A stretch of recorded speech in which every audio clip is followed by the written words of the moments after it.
प्यारे बच्चों नमस्कार। मैं आपका विजय सर। आज के इस वीडियो लेक्चर में आप सभी का बहुत बहुत स्वागत करता हूं। इसका जैसे पिछला लेक्चर था, उस लेक्चर में हम लोग कक्षा 12 के अध्याय 2 आपका स्थिर वैद्युत विभव तथा धारिता का न्यूमेरिकल प्रश्न करता है। यह बात आपको अच्छे से पता होगा। और प्रीवियस लेक्चर में हम लोग 2.4 मतलब इस अध्याय का 4 प्रश्न न्यूमेरिकल का हम कर चुके हैं, जो बहुत ही प्यारे थे, बहुत ही महत्वपूर्ण थे। अब इसी को आधार बनाते हुए हम लोग आगे बढ़ेंगे और आज के इस लेक्चर में हम लोग क्वेश्चन नंबर 5 से स्टार्ट करेंगे, मतलब 2.5 से स्टार्ट करेंगे और देखते हैं जितना अधिकतम हो सकता है उतना आज के लेक्चर में हम कवर करने का क्या करेंगे, प्रयास करेंगे। तो उम्मीद करता हूं कि पिछला लेक्चर आपको बहुत अच्छे से समझ में आया होगा। पूरी ढंग से समझ के तब आप इस लेक्चर को देखने के लिए आए होंगे। तो चलिए बिना देरी किए हुए आरंभ करते हैं और देखते हैं क्वेश्चन नंबर 5वां क्या कह रहा है कि एक समांतर पट्टिका संधारित्र जिसकी पट्टिकाओं के बीच क्या है, वायु है। सबसे पहले इसका हल हम कैसे कर सकते हैं, तो इसके लिए देखो जो दिया है लाइन बाय लाइन वो करते चलते हैं। कह रहा है एक समांतर पट्टिका संधारित्र, तो हमारे पास दो प्रकार की प्लेटें हैं जो एक दूसरे के क्या है, समानांतर है, ऐसे समानांतर। ठीक है जी। अब ये दो प्लेट मिलकर हमारे क्या बना रही है, संधारित्र बना रही है। आप जानते हैं कि दो प्लेट जब रखा जाता है तो एक प्लेट धनावेश होता है और एक प्लेट क्या होता है, ऋणावेश होता है। दोनों पर आवेश जो पाए जाते हैं, एक धनावेश होते हैं और एक क्या होते हैं, ऋणावेश। अब जब दो प्लेटों के द्वारा एक संधारित्र बनेगा तो इसकी कोई ना कोई एक धारिता होगी। तो वो धारिता क्या कर रहा है, कह रहा है कि बीच वायु भरा है। सबसे पहली बात है कि यहाँ पे जो माध्यम दिया है वो माध्यम क्या है, वायु है। ठीक है। कि धारिता 8 पिको फैरेड है। यदि पट्टिकाओं के बीच की दूरी को आधा कर दिया जाए और उनके बीच के स्थान में 6 परावैद्युतांक का एक पदार्थ भर दिया जाए तो इसकी धारिता क्या हो। बड़ी सिंपल सी बात है। जब यहाँ पे वायु था, क्या था भाई, वायु था, तब उसकी धारिता है 8 पिको फैरेड के बराबर। अब कह रहा है कि अब वायु के बजाय कोई दूसरा पदार्थ भर देते हैं जिसका परावैद्युतांक कितना है, 6 है। जाहिर सी बात है कोई अन्य पदार्थ भरोगे तो भरने के बाद से इसकी धारिता में क्या आ जाएगा, परिवर्तन आ जाएगा। और आप अच्छे से जानते हैं, ये बात आपको बहुत पहले से पता होगा कि जैसे जैसे हम यहाँ माध्यम बदलते हैं वैसे वैसे इस पूरे संधारित्र की धारिता क्या होती है, बदलती जाती है। इसके पीछे कारण क्या है, तो इसके पीछे कारण ये है कि संधारित्र के बीच में जब माध्यम रखा जाता है तो यह संधारित्र और अधिक आवेशों को अपने अंदर क्या कर सकता है, रख सकता है। इसलिए आवेश की मात्रा बढ़ने की वजह से हमारे संधारित्र की धारिता भी क्या हो जाती है, बढ़ जाती है। कैसे बढ़ेगा इस बात को समझते हैं। उसके पहले जो दिया है हम उस पर बात करते हैं। तो क्या लिखेंगे, तो देखिए हम यहाँ पे लिख रहे हैं संधारित्रों के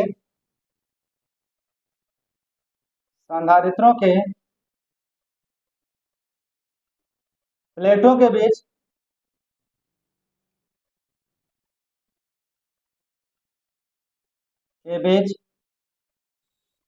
वायु है तो हम बात कर रहे हैं जो हमारे समांतर जो पट्टिकाएं हैं उस पट्टिकाओं के द्वारा संधारित्र जो बना उसकी धारिता। तो संधारित्र की धारिता, संधारित्र की धारिता, और आपको जब मैं पूरे इस एक्सरसाइज के सारे आपको फार्मूले एक जगह दे रहा था तो वहां मैंने कहा था कि धारिताओं दो प्रकार से ली जाती हैं। एक बिना माध्यम के, माध्यम का स्थान पे क्या हो, वायु या निर्यात हो, और दूसरा एक माध्यम दिया गया हो। जब निर्वात या वायु होता है उस कंडीशन में जो हमारी धारिता होती है उसे हम सी नॉट के माध्यम से लिखते हैं। और ये सी नॉट का मान किसने दिया, कितना दिया हुआ है, 8 पिको फैरेड के बराबर। ध्यान समझ लीजिएगा कितना दिया हुआ भाई, 8 पिको फैरेड। अब सी नॉट का मान आप जानते हैं वो कितना होता है आपका, तो सी नॉट का मान होता है, सी नॉट इक्वल टू होता है हमारा एप्सिलॉन नॉट ए अपान डी के बराबर। और इसका मान कितने के बराबर दिया है, यह दिया 8 पिको फैरेड के बराबर दिया। क्लियर ना जी, कितना हमारा दिया हुआ, ये बात समझ में आ रही है आपको, इतना हमारा दे रखा है। अब चाहे तो आप पिको फैरेड को चेंज कर सकते हैं, किसमें, केवल फैरेड में। तो चूंकि आप यहाँ दिखा दीजिए, चूंकि 1 पिको फैरेड बराबर होता है हमारा 10⁻⁻12 फैरेड। और यह दिया भी है, यहाँ देखिए प्रश्न में दिया भी है, लेकिन ये जरूरी नहीं है कि हर प्रश्न में दिया हो, ये आपको पता होना चाहिए। इतना होता है, इसलिए हमारा सी नॉट का मान निकल के आ गया epsilon naught A by D, और इसका मान आ गया 8 × 10⁻12 फैरेड के बराबर। लीजिए, जो हमें कहा है उसका मान हमने इस तरीके से परिवर्तित कर दिया और कहा कि सी नॉट का मान आ गया 8 × 10⁻12 फैरेड के बराबर। और स्थिति बदल रही है। स्थिति कैसे बदल रही है भाई? कह रहा है कि यदि पट्टिकाओं के बीच की दूरी को आधा कर दिया जाए, तो यही बात आप लिखो, यदि पट्टिकाओं के बीच की दूरी आधी तथा इनके बीच 6 पैरावैद्युतांक का कोई माध्यम रख दिया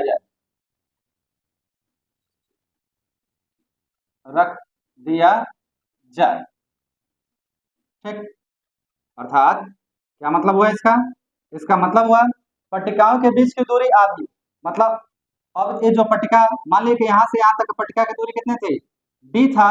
अब कह रहा है कि आधा, मतलब अब इस तरीके से बनेगी, ऐसा ऐसा हमारा संधारित्र बन के तैयार होगा। अब इसकी दूरी कितनी होगी भाई? तो पहले डी था, आधा क्या हो जाएगा? d/2। तो हम कह रहे हैं एक नया हमने कह दिया दूरी, और दूरी कितनी है? d डैश, और d डैश का मान आ गया d/2 तथा जो माध्यम है इसके बीच में अब क्या गया? इसके बीच में हमारा एक माध्यम आ गया। अब माध्यम का परावैद्युतांक दिया हो, कितना दिया भाई? माध्यम का परावैद्युतांक किसने दिया? अब परावैद्युतांक लिखते किससे? के से। तो हमारा के का मान दिया कितने के बराबर? 6 के। तो यहाँ तथा के का मान कितना आ गया भाई? 6। ठीक है। और इस स्थिति के आधार पे जब हम संधारित्र के या पट्टिकाओं के बीच में माध्यम ला देंगे, तब इससे प्राप्त जो संधारित्र है उसकी धारिता क्या होगी? धारिता बदल जाएगी। तो आप लिखेंगे कि अब नए संधारित्र की धारिता, और नए संधारित्र की धारिता हमारी क्या आ जाएगी? मैं थोड़ा इधर करा रहा हूं, वह निकल के आ जाएगी आपका देयरफॉर। अब देखिएगा, जब माध्यम होता है तब सी लेते हैं, जब माध्यम नहीं होता तो क्या लेते हैं? सी नॉट। तो सी बराबर हमारा हो जाएगा आपका एप्सिलॉन नॉट ए इंटू के बाई डी डैश। अब दूरी क्या है? डी डैश है ना यहाँ पे, या डी डैश हमने लिया है, तो डी डैश ये आएगा। ठीक है जी। अब क्या कर सकते हैं, इसको ध्यान से देखिए। अब मैं इसे क्या ऐसे लिख सकता हूँ? C is equal to epsilon naught A K, और डी डैश के स्थान पे यहाँ से d/2, तो हमने लिख लिया d/2 ऐसे। ठीक है। अब 2 को हम ऊपर अगर भेजें और k का मान रखें, तो यहाँ c का मान हो जाएगा 2 इंटू एप्सिलॉन नॉट a, और k का मान कितना हो गया? 6, और नीचे कितना आ गया? d, इतना गया। ठीक है जी, 2 ऊपर चला गया। अब गौर से देखो, यह जो मान है इतना, यह जो हमारा मान है, ये किसका मान है? तो यही तो है यहाँ से सी नॉट का मान। ठीक है जी। हम यहाँ इसे समीकरण नंबर 1 लेते हैं, तो लिखेंगे समीकरण 1 से, समीकरण 1 से, और c का मान हमारा आ जाएगा 2 इंटू सी नॉट इंटू 6। अब 6 का 2 में मल्टीप्लाई करेंगे तो c का मान हो गया 12 इंटू सी नॉट। ठीक। अब सी नॉट का मान कितना है? तो ये 8 इंटू 10⁻12, तो यहाँ सी इक्वल टू हो गया 12 इंटू सी नॉट का मान 8 इंटू 10⁻12। कहाँ से आया? तो समीकरण 1 से, 1 से। अब 12 में 8 का गुना करोगे तो कितना हो जाएगा बाबू? तो 12 8 96, तो सी का मान आ गया 96 गुणे 10⁻12। अब ये किस में आएगा? सी क्या है? धारिता। तो धारिता का जो हमारा मात्रक आएगा वो आपका आएगा फैरेड, तो इतना फैरेड हमारा निकल के आ गया। ठीक है। अब हम चाहे तो इसी मान को, चूंकि 10⁻12 है, तो 10⁻12 को हम क्या कहते हैं? पिको फैरेड ना। हम चाहे तो पिको फैरेड में भी चेंज कर सकते हैं, और यहाँ से हमारा सी का मान आ जाएगा 96 पिको फैरेड के बराबर। आपसे क्या कहा है लास्ट में? तो इसकी धारिता क्या हो गई? तो कहेंगे अर्थात अर्थात पट्टिकाओं की दूरी आधी तथा परावैद्युतांक 6 वाले माध्यम को रख देने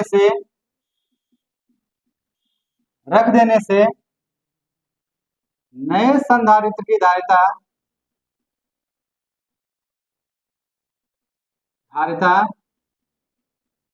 बढ़कर, जो पहले संधारित्र थी इससे बढ़कर 96 फैरेड हो जाएगी।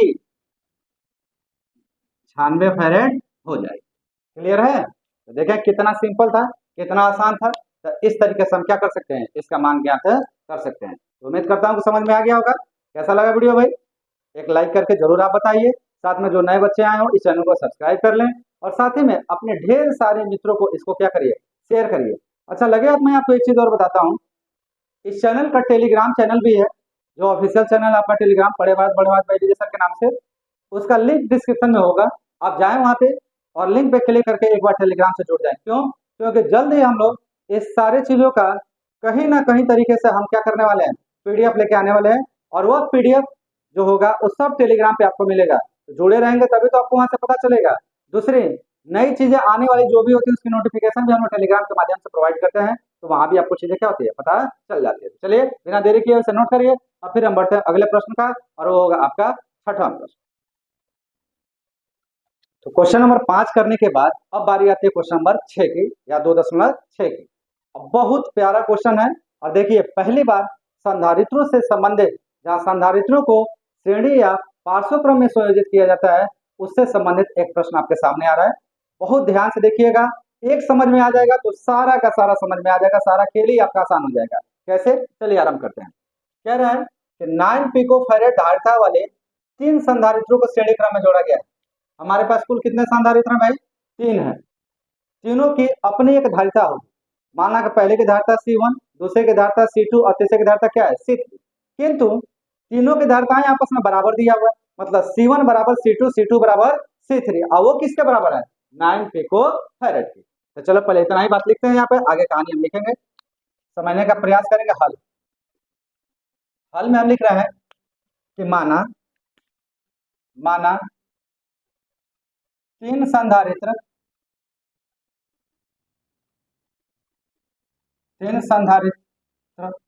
C1, C2 व C3 धारिता वाले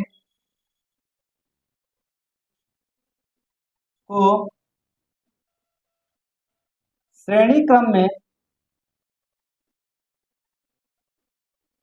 संयोजित किया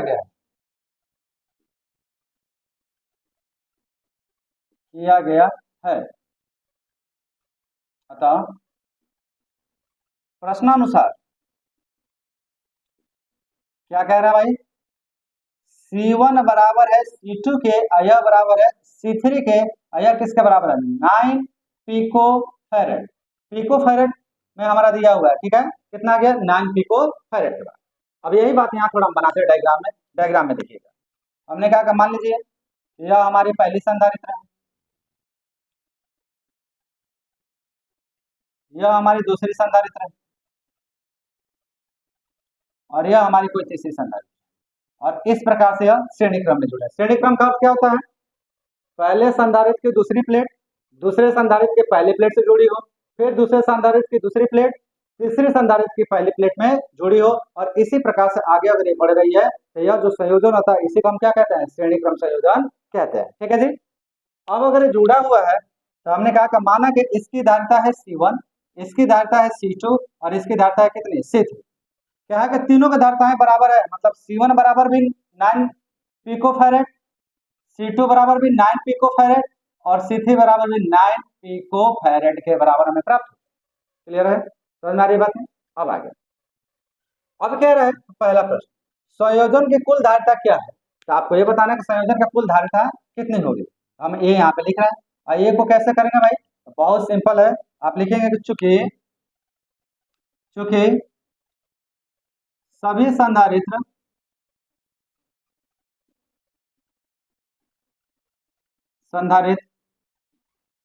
श्रेणी क्रम में संयोजित हैं, इसलिए तुल्य संधारित्र की धारिता, तुल्य संधारित्र की धारिता। और आपको अच्छे से पता होगा कि श्रेणी क्रम में दो या दो से अधिक अगर संधारित्र आपस में जोड़े जाते हैं तो उन्हें तुल्य संधारित्र की जो धारिता आती है वो 1/c equal to 1/c1 plus 1/c2 plus 1/c3 के रूप में प्राप्त होती है। तो हमारा यहाँ भी मान आएगा कि धारिता 1/c equal to 1/c1 plus 1/c2 plus 1/c3 के रूप में आएगा। ठीक है जी। अब मान उठा कर रख दो, C1 C2 और C3 के तो मान एक ही जैसे हैं। ये आ गया आपका 1/9 प्लस 1/9 प्लस 1/9। ध्यान रखिएगा मैं पिको फैरेड में रखा हूँ, इसलिए आंसर भी जो आएगा किसमें आएगा, पिको फैरेड में ही आएगा। बाद में चाहिए तो आप पिको फैरेड को क्या कर सकते हैं, बदल सकते हैं। फिलहाल तो अभी आपका इतना ही होगा। अब इसका अगर हम एलसीएम लें तो सब में 9 ही है, नीचे आ गया 9, तो ऊपर का जुड़ जाएगा 1 प्लस 1 प्लस 1, कितना आ जाएगा आपका, तो ये आ जाएगा 3/9। 3/9 को 3 1 जा 3 3 3 जा 9, तो हमारा यहाँ पे आ गया 1/c इक्वल टू 1/3। ठीक है। अब हमें c का मान निकालोगे तो क्या हो जाएगा, पलट जाएगा। पलटेगा तो क्या आएगा यहाँ पे, यहाँ आपका देखिए मान कैसे आ रहा है, आपका आ जाएगा यहाँ पे देयरफॉर c इक्वल टू आ गया 3 पिको फैरेड के बराबर। अब इसी को अगर हम चाहें, ये जो हमारा आ गया 3 पिको फैरेड, अगर इसी मान को हम चाहें तो बड़ी सरलता से क्या कर सकते हैं, फैरेड में कन्वर्ट कर सकते हैं। और इसका नया मान क्या आ जाएगा, तो हमारा आ जाएगा c equal to 3 into 10⁻⁻12 farad के बराबर। क्यों इतना माना है भाई, क्योंकि एक पिको फैरेड बराबर होता है 10⁻⁻12 फैरेड के बराबर। ये बात आप अच्छे जानते। ठीक है जी। आप चाहो तो यहाँ लिख सकते हो, चूंकि कहीं भी दिखा सकते हो कि एक पिको फैरेड बराबर होता है 10⁻⁻12 फैरेड। ठीक है, इस आधार पर लिख, क्लियर है, समझ में आ रहा है। तो इस तरीके से हमारा पहला हो गया। अब दूसरा देखिएगा क्या कह रहा है, कह रहा है कि यदि संयोजन को, ये जो संयोजन है, इस संयोजन को 120 वोल्ट के संभारण मतलब क्या होता है, सप्लाई या बैटरी, मतलब जहां से हमारा सोर्स प्राप्त हो सके, से जोड़ दिया जाए तो प्रत्येक संधारित्र पर कितना विभवांतर होगा। अब मैं आपको एक बात यहाँ पर कंसेप्चुअल समझा रहा हूँ, इसको ध्यान समझिएगा। जब आपने संधारित्रों का संयोजन में श्रेणी क्रम पढ़ा होगा तो आपको वहां स्पष्ट रूप से एक बात बताई गई होगी कि श्रेणी क्रम के संयोजन में हमारा स्रोत से आने वाले आवेश प्रत्येक संधारित्रों पे तो एक समान, जबकि विभव का मान क्या होता है, अलग अलग पाया जाता है। मतलब सारे संधारित्रों पे आवेश की मात्रा एक जैसी रहेगी, लेकिन संधारित्रों के सिरों पे उत्पन्न जो विभव होगा, बात समझ रहे हो मेरी, जो उत्पन्न विभव होगा उसका मान क्या आएगा, अलग अलग आएगा, भिन्न भिन्न होगा। तो कैसे हम इस चीज को निकाल सकते हैं, तो हम क्या करें, इसी डायग्राम को, यही वाली डायग्राम को मैं तुल्य संधारित्र के रूप में बना रहा हूं जो तीनों के स्थान पे है। तो हमने कह दिया कि मान लें कि यह एक हमारा मेन या संधारित्र हो गया तीनों के स्थान पे। अब इस संधारित्र को एक सप्लाई से हम जोड़ देते हैं यहाँ पे, मान लें कि एक बैटरी लगा ली हमने, इस तरीके से एक बैटरी, जिस बैटरी के वोल्टता कितना दिया है, 120 वोल्ट, इतना हमारा दे रहा है। अब आप देखिए, अब धारा किधर से चलेगी, इधर से चलेगी, आवेश के रूप में हमारा आवेश इधर से बहेगा। क्लियर है। इसकी धारिता कुछ ना कुछ होगी, तो अभी आपने धारिता निकाला कितना है भाई, 3 इंटू 10⁻⁻12 फैरेड के बराबर। क्लियर। तो सबसे पहले आप ये समझने का प्रयास करो कि यह तुल्य प्रतिरोध पर कितना आवेश प्रवाहित हो रहा है। जितना आवेश इस पे प्रवाहित होगा, सेम वही आवेश C1 पे भी प्रवाहित होगा, C2 पे भी होगा, और कहाँ पे होगा, C3 पे भी होगा। क्लियर है। इस चीज को हम कैसे निकाल सकते हैं, थोड़ा ये बात समझने की कोशिश करिएगा। तो हम यहाँ लिख रहे हैं कि चूंकि तुल्य संधारित्र की धारिता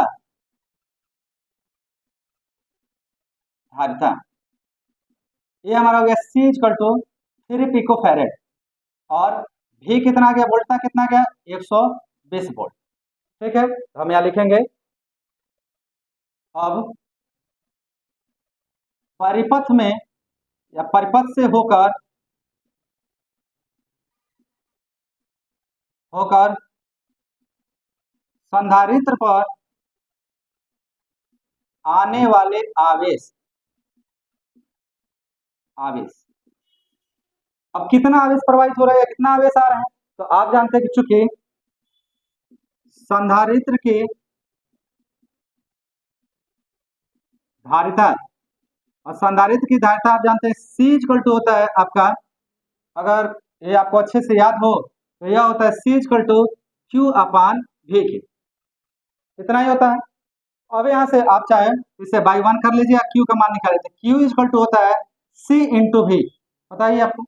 अब मान उठा के रख दो, यहाँ पे मान रखोगे तो कितना आएगा भाई, तो C का मान कितना है आपका 3 पिको फैरेड, इसको चाहे तो हम फैरेड के रूप में अगर लिखे तो ये हो गया 3 इंटू 10⁻12 और V का मान कितना है भाई 120, मल्टीप्लाई कर दीजिए, मल्टीप्लाई करेंगे तो Q का मान आएगा 12×3 = 360 गुणे 10⁻12 और क्या आएगा बाबू, तो आवेश है तो यहाँ हमारा क्या आ जाएगा खुला, इतना हमारा आवेश आगे।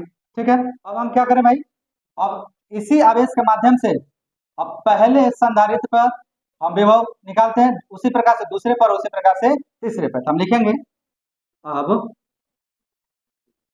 पहले संधारित्र पर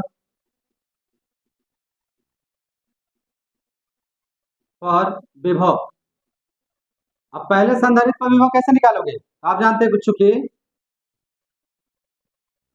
चूंकि सूत्र है हमारे पास, क्या सूत्र है भाई, तो सूत्र है C equal to Q by V, ये हमारा सूत्र है।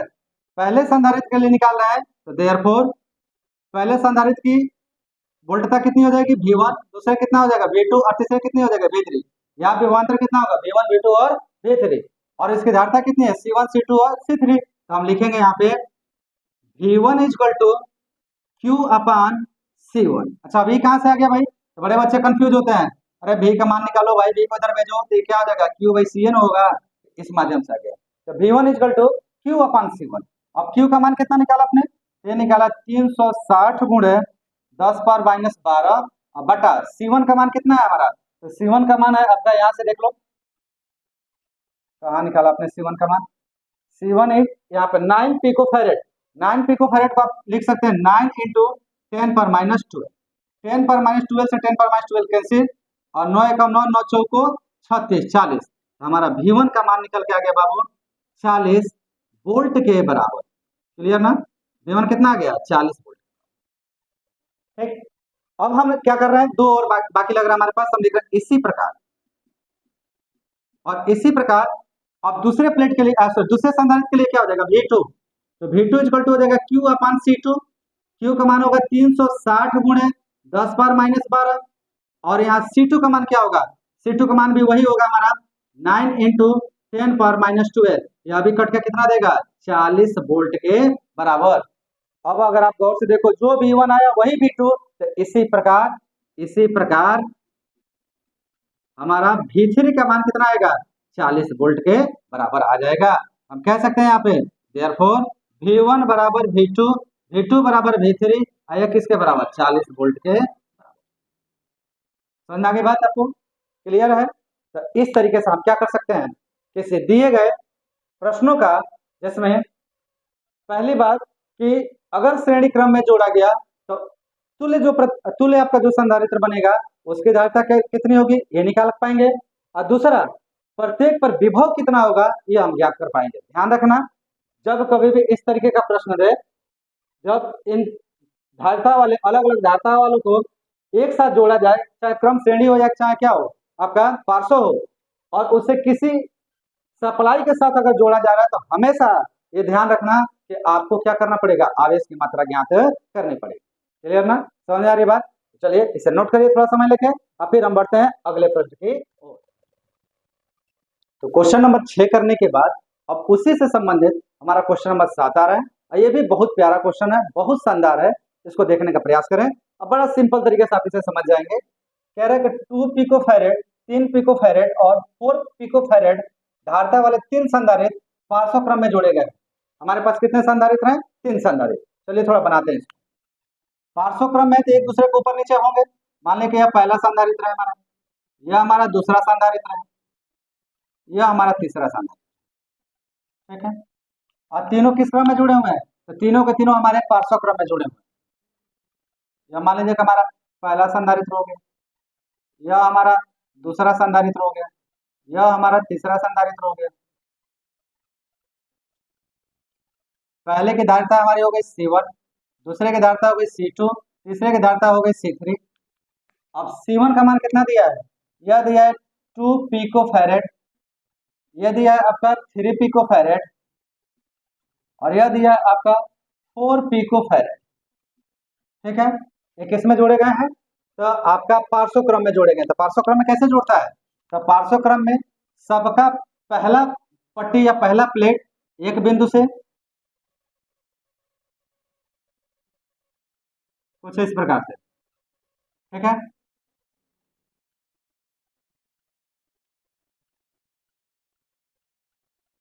इस तरीके से सबके पहले प्लेट एक बिंदु से और सारे संधारित्रों का दूसरा प्लेट एक बिंदु से।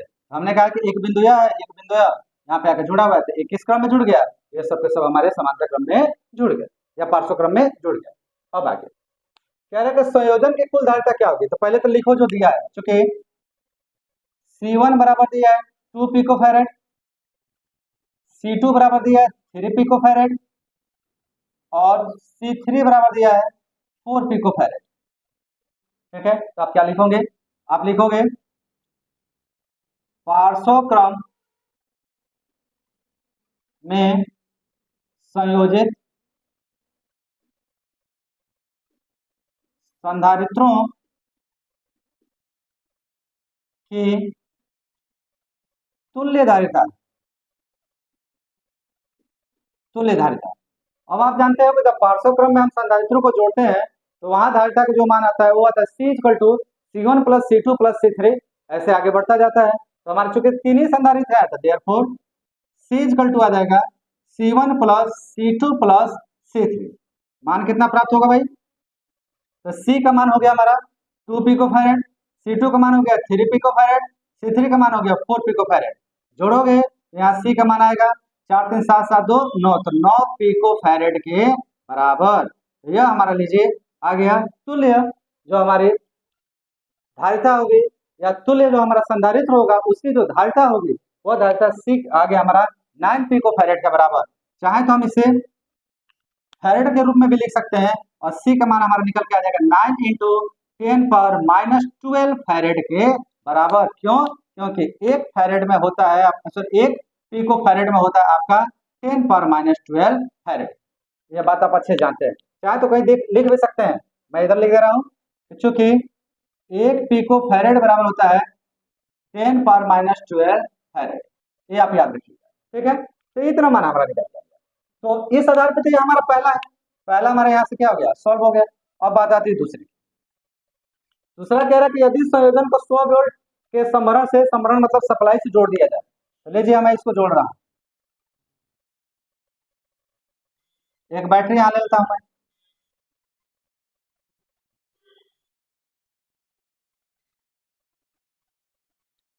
इस तरीके से।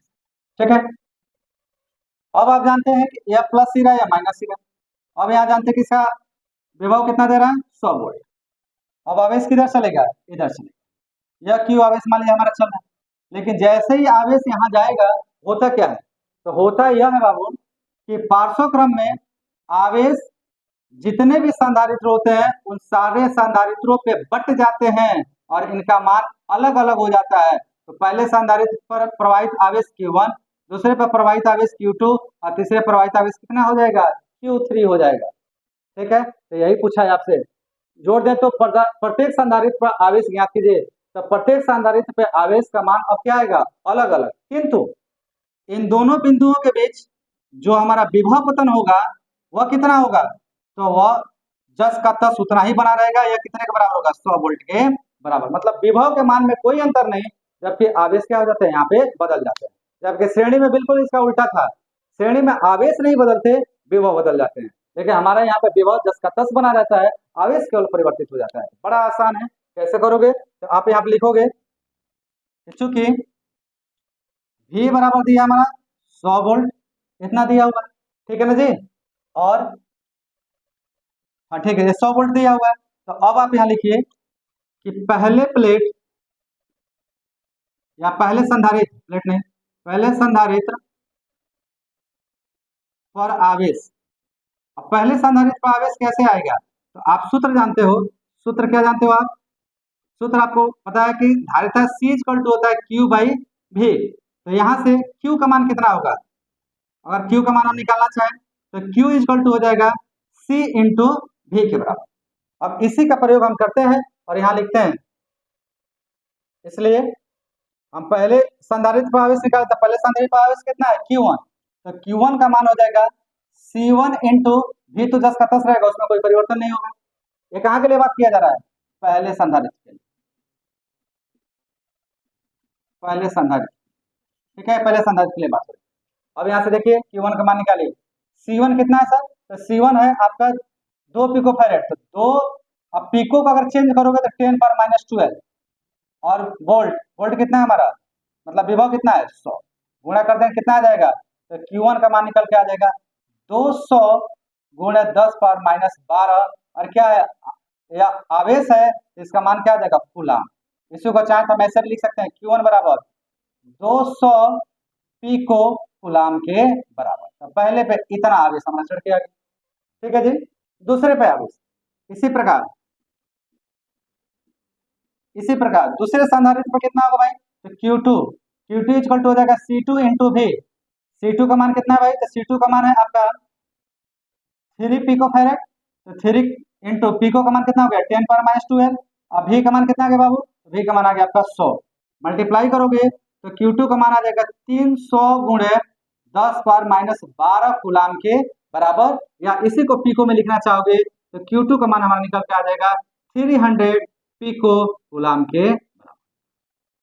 तो पहले पे आवेश 200 पिको कूलाम, दूसरे पे आवेश आपका 300 पिको, दूसरे पे आवेश 300 पिको कूलाम, तथा इसी प्रकार से तीसरे Q3, तो Q3 इक्वल टू होगा C3 इंटू V।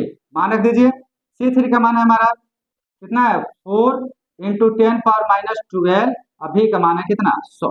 इधर सॉल्व करिए कितना आएगा, यहाँ आ जाएगा Q3 का मान 400 इंटू 10⁻12 आवेश है तो कूलाम, इतना आ गया, ठीक है। चाहे तो इसे हम फिर पिको में भी लिख सकते हैं, पिको में लिखेंगे तो कैसे आ जाएगा, तो Q3 का मान आ जाएगा 400 पिको कूलाम के बराबर।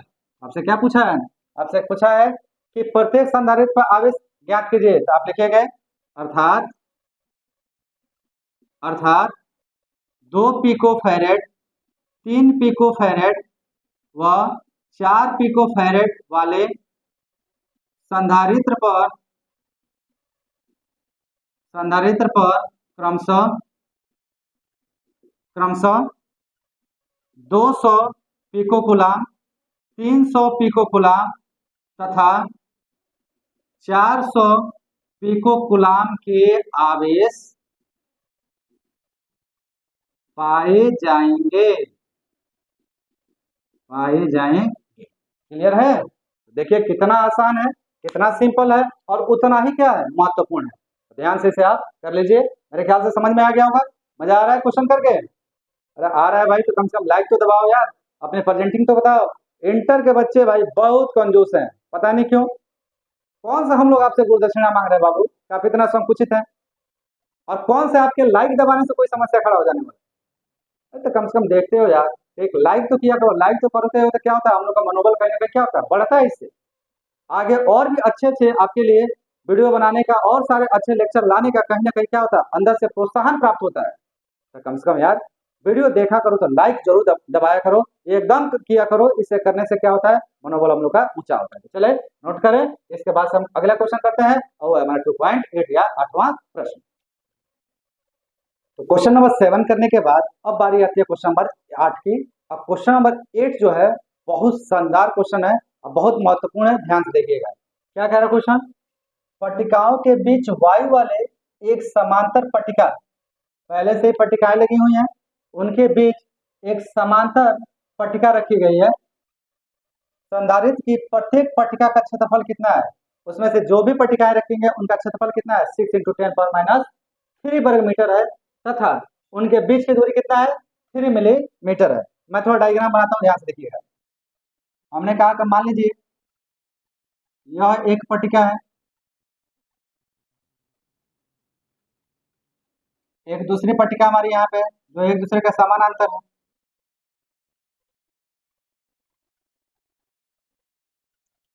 ये दो पट्टिकाएं होंगी, इन पट्टिकाओं का जो क्षेत्रफल है एक समान है।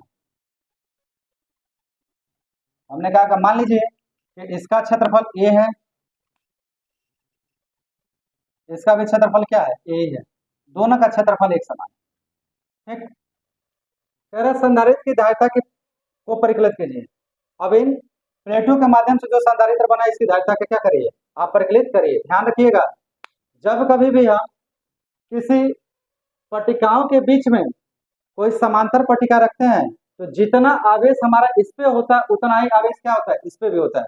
अंतर बस इतना होता है कि अगर इस पे हमारा प्लस क्यू आवेश होता है तो इस पे हमारा क्या हो जाता है, माइनस क्यू आवेश हो जाता है। मतलब आवेश समान लेकिन इनकी प्रकृति क्या होती है, भिन्न भिन्न होती है, एक पे प्लस और एक पर माइनस, इस तरीके से हमारा होता है। ठीक है जी। अब क्या रहा कि इसके द्वारा जो संधारित्र बना इस संधारित्र की क्या करिए, धारिता परिकलित कीजिए।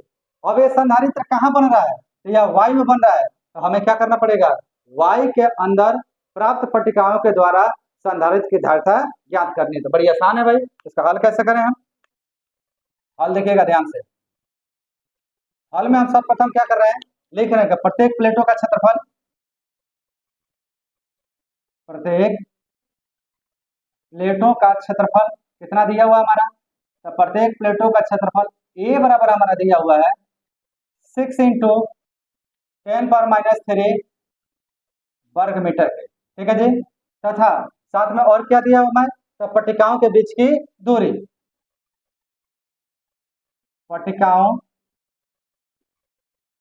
के बीच की दूरी, और पट्टिकाओं के बीच की जो दूरी दी गई है डी, डी बराबर हमारा कितना दिया है, 3 मिलीमीटर। अब आप जानते हो अगर मिलीमीटर को हम मीटर में चेंज करें तो यह हो जाएगा 3 इंटू 10⁻³ मीटर के बराबर। अगर किसी बच्चे को ये बात समझ में नहीं आई तो आप ऐसे जानिए, तो चूंकि 1 मिलीमीटर बराबर होता है 1/1000 मीटर होता है ना सर, इसी को हम क्या लिख सकते हैं, लिख सकते हैं कि 1 मिलीमीटर बराबर 1/10⁻³ मीटर, और 10⁻³ को ऊपर लेके जाएंगे तो क्या हो जाएगा, 1 मिलीमीटर बराबर हो जाएगा 10⁻³ मीटर के बराबर। मेरे ख्याल से ये बात आपको समझ में आ गई होगी। ठीक है जी। इसका मतलब होगा कि 1 मिलीमीटर में 10⁻³ मीटर होता है, तो 3 मिलीमीटर में कितना हो जाएगा, 3 इंटू 10⁻³ मीटर के बराबर। क्लियर, स्पष्ट है बात। अब आपसे क्या कह रहा है कि संधारित्र की धारिता को क्या करिए, प्रकलित कीजिए। तो आप लिखेंगे, इसलिए समांतर प्लेट से समांतर प्लेट संधारित्र से नहीं, समांतर प्लेट संधारित्र के धारिता। अब धारिता निकालते वक्त हम कौन सा फार्मूला लगाएं जहां पे डी का संबंध आता है, तो आपको बहुत अच्छे से पढ़ाया गया होगा, epsilon not into A upon D के रूप में आप धारिता पढ़े होंगे।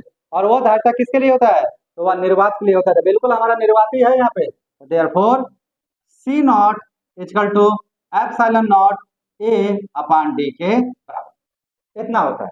अब मान उठा कर रख दीजिए, मान कैसे रखेंगे भाई, सी नॉट, एप्सिलॉन नॉट का मान क्या होता है भाई, तो आपको पढ़ाया गया होगा कि चूंकि एप्सिलॉन नॉट बराबर होता है 8.85 इंटू 10⁻², क्या ये होता है आपका, अगर ध्यान हो तो कूलम्ब स्क्वायर पर न्यूटन इंटू मीटर स्क्वायर, इतना होता है।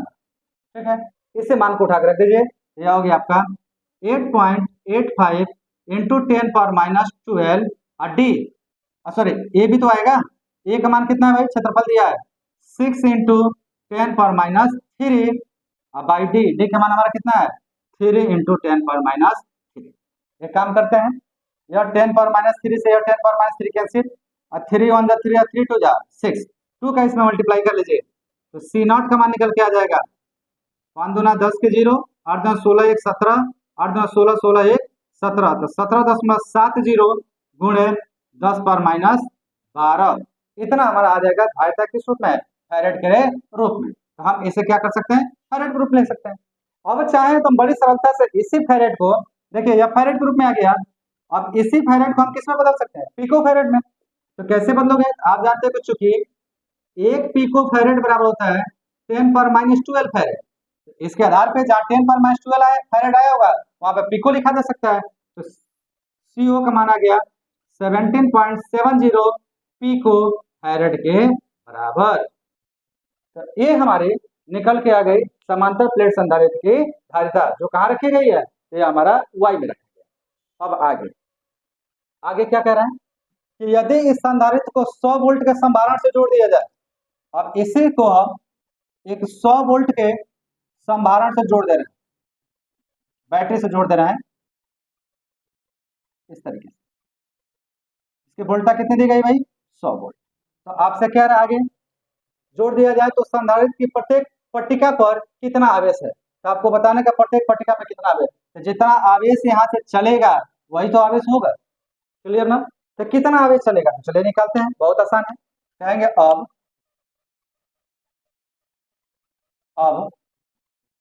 हमारा V का मान दिया कितना, 100 वोल्ट। क्या पूछा गया आपसे, आवेश पूछा गया, क्या पूछा गया।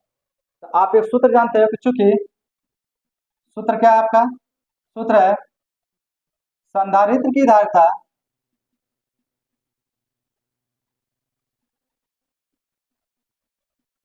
C/Q/V, इतना है, ये आप अच्छे जानते हैं। हमें क्या निकालना, आवेश निकालना है, देयरफॉर Q बराबर क्या हो गया, C/V। अब देखिए मान रखिए उठा के, बहुत आसान है। Q C क्या है, इस संधारित्र की धारिता अभी तो निकाला आपने कितना, 17.70 × 10⁻12, तो 17.70 × 10⁻12। अब कई बार बच्चे कहते सर पिको फैरेड क्यों नहीं रखा, अरे यार अभी यहाँ पे तो हम क्या कर रहे हैं, आवेश का मान ज्ञात करने का प्रयास कर रहे हैं। आवेश अगर पिको फैरेड में लेंगे तो हो सकता है कि कैलकुलेशन करने में थोड़ी क्या आ जाए, आपको समस्या आ जाए। तो आप क्या करो, हमेशा SI में ही रखो। आपको ये बात हमेशा समझाया गया है कि जब भी हम फार्मूले के आधार पे अगर न्यूमेरिकल प्रश्न करते हैं तो उसमें मान सदैव SI में रखना ही क्या किया जाता है, ज्यादा पसंद किया जाता है, समझ में आई। बाद में कैलकुलेशन करने के बाद दोबारा अगर पिको में आए तो पिको में लिख दीजिएगा, वो अलग की बात है, लेकिन कैलकुलेशन करते वक्त उसे सदैव किस में रखे, SI में रखिए। तो ये हो गया 17.70 × 10⁻12। अब वोल्टा का मान कितना दिया है, 100 दिया। अब यहाँ पे एक काम करते हैं, 100 को हम क्या लिख सकते हैं, 10⁻2, ये हो गया 17.70 × 10⁻12, ऐसे हमने लिख दिया 10⁻2। अब यहाँ पे देखिए Q 17.70 को मैं लिख सकता हूँ 1.770 × 10। ध्यान से देखिएगा, अरे 10 से गुणा करो फिर दशमलव का स्थान आ जाएगा, और यहाँ 12 में से 2 जाए कितना बचेगा, 10⁻10। अब 10 में यहाँ कोई घात नहीं तो 1 होगा, ये भी जुड़ेगा, और यहाँ से Q का मान आ गया हमारा 1.770, लिखो ना लिखो कोई फर्क नहीं पड़ेगा, इंटू 10⁻9, क्या बाबू, कूलाम। लीजिए यह हमारा निकल के आ गया इतना कूलाम के बराबर। अब 10⁻9 आया है, यह आवेश किस पे पाए जाएंगे, यह दोनों हमारे जो प्लेट है, समांतर प्लेट है, उस पे पाए जाएंगे। लेकिन एक समान जरूर आवेश पाए जाएंगे, लेकिन इनका जो प्रकृति होगा वो क्या होगा, अलग अलग होगा। एक अगर आपका प्लस में है तो दूसरा किस में आ जाएगा, माइनस। तो हम चाहे इसको नैनो में भी लिख सकते हैं, कैसे, हम लिख सकते हैं Q = 1.77 नैनो कूलाम। क्यों भाई, क्योंकि आप जानते हैं कि चूंकि 1 नैनो कूलाम बराबर होता है 10⁻9 कूलाम के बराबर। तो इस तरीके से हम नैनो ग्रुप में भी क्या लिख सकते हैं। अब इसमें लास्ट में जो हमसे पूछा है, तो संधारित्र के प्रत्येक पट्टिका पर कितना आवेश होगा, तो बड़ी आसानी से आप देखिए, अर्थात एक प्लेट पर जितना धन आवेश होगा दूसरे पर उतना ही ऋण आवेश होगा, उतना ही ऋण आवेश होगा। और वो आवेश कितना होगा, और वे आवेश 1.77 नैनो कूलाम के समान होगा, ये समान होगा। इसका मतलब यहाँ पे माना गया प्लस 1.77 नैनो कूलाम, और यहाँ पे माना गया -1.77 नैनो कूलाम के बराबर। क्लियर है, समझ में आया? तो उम्मीद करता हूं कि आपको ये बहुत अच्छे समझ में आ गया होगा। तो आज के इस वीडियो लेक्चर में हम लोग केवल इतना ही रखेंगे। कैसा लगा वीडियो लेक्चर आपको कमेंट में जरूर बताइए। साथ में अपने दोस्तों को जरूर जोड़ने का प्रयास करिए। आशा करता हूं कि आज मजा आया होगा, समझ में आया होगा। आज के वीडियो लेक्चर में इतना ही रखते हैं और बहुत जल्द मिलेंगे हम लोग आपसे जल्द अगले लेक्चर में, और वहां पे इससे आगे का प्रश्न का हल ज्ञान करने का क्या करेंगे, पूरा प्रयास करेंगे। तो जुड़े रहने के लिए आप सभी का बहुत बहुत धन्यवाद।